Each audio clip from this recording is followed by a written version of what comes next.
वज़ीर-ए-आज़म शहबाज शरीफ आज रियाद में आलमी इक़्तिसादी फोरम के खुसूसी इजलास में शिरकत करेंगे।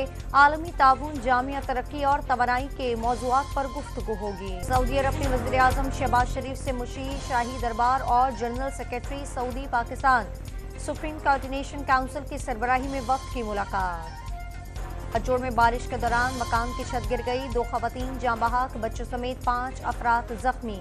पेशावर और नवाही इलाकों में बादल बरस पड़े। कराची के इलाके लियारी से कलदम BLA का इंतहाई मतलूब दहशतगर्द गिरफ्तार। दहशतगर्द कलदम तंजीम के लिए रैकी करता था। और के इलाके मिस्र शाह में पुलिस इंस्पेक्टर की टारगेट किलिंग। हेलमेट पहने मोटरसाइकिल सवार ने पीछे से फायरिंग करके पुलिस अफसर को शहीद कर दिया। और पाकिस्तान ने 5वें T20 मैच में न्यूजीलैंड को 9 रन से शिकस्त दे दी। 179 रन के हदफ में मेहमान टीम 169 रन बना सकी।